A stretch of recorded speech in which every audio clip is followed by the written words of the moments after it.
Hi అండి, ఎలా ఉన్నారు? Welcome to Sivakumari kitchen. ఈరోజు నేను చూపించబోయే రెసిపీ ఏంటంటే చాలా రుచికరమైన బెల్లంతో తయారైన పొట్లకాయ కూర అండి. ఇది అసలు ఒక్కసారి టేస్ట్ చేశారంటే అసలు వదలరండి. ఎంత బాగుంటుందో అసలు.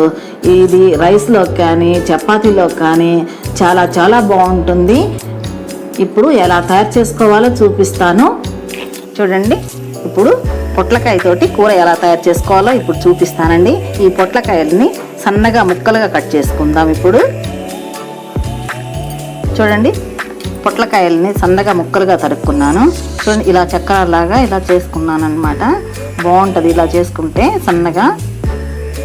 దీనికి 1 కప్పు ఉల్లిపాయ తరుక్కున్నాము, 2 పచ్చిమిర్చి తరుక్కున్నాము. ఇప్పుడు పోపు చేసుకుందాము.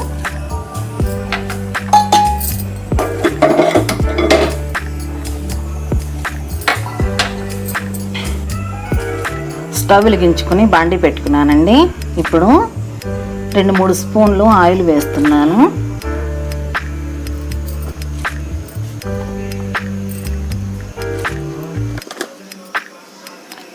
కొంచెం ఆవాలు వేసానండి, కొంచెం మినపప్పు వేసాను, కొంచెం శనగపప్పు వేసాను, కొంచెం జీరా వేసుకున్నాము, ఎండుమిరపకాయలు కట్ చేసి వేసుకున్నాను, 1 కప్పు ఉల్లిపాయ తరుగు వేస్తున్నానండి, పచ్చిమిరపకాయలు కట్ చేసి పెట్టుకున్నాను వేస్తున్నాను. ఇప్పుడు కొంచెం కరివేపాకు వేస్తున్నానండి.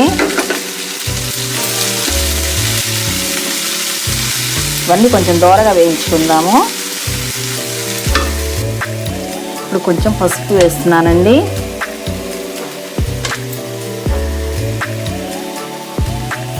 ఒక స్పూను సాల్ట్ వేసాను.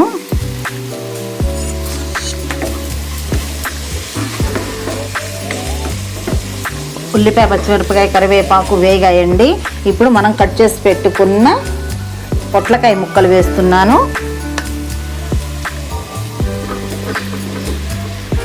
కొంచెం కలిసేలాగా అటు ఇటు తిప్పుకుందామండి కాస్త. చూడండి, నువ్వుల పొడి వేస్తున్నాను. వేయించి పొడి కొట్టుకున్న నువ్వుల పొడి వేస్తున్నానండి కొంచెము. చూడండి, తురిమి పెట్టుకున్న బెల్లం వేస్తున్నాను. దీని టేస్ట్కి బెల్లమేనండి చాలా చాలా టేస్ట్గా ఉంటుంది బెల్లం వేస్తే.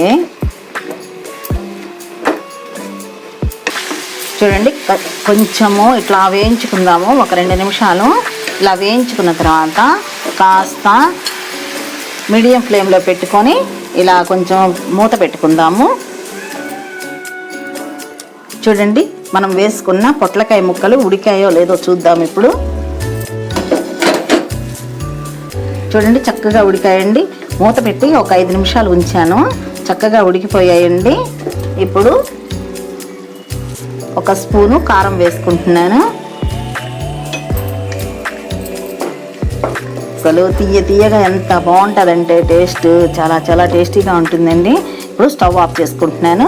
పొట్లకాయ కూర రెడీ అయ్యింది. చూడండి, ఎంతో రుచికరమైన పొట్లకాయ కూర రెడీ అయిందండి. ఈ విధంగా నేను వీడియోలో చూపించిన ప్రకారం మీరు చేసుకున్నారంటే అసలు ఎంత టేస్ట్గా ఉంటుందంటే అంత టేస్ట్గా ఉంటుంది. ఈ పొట్లకాయ కూర చాలా చాలా రకాలుగా చేస్తారు. ఈ రకంగా చేసుకోండి, చాలా బాగుంటుంది. అసలు ఇంట్లో అందరూ కూడా ఇష్టపడతారు. చక్కగా మీకు అందరికీ నచ్చుతుందని అనుకుంటాను. నచ్చినట్లయితే లైక్ చేయండి, మీ ఫ్రెండ్స్ అందరికీ షేర్ చేయండి, సబ్స్క్రైబ్ చేయండి. మంచి రెసిపీతో మళ్ళీ కలుద్దామండి. Thank you.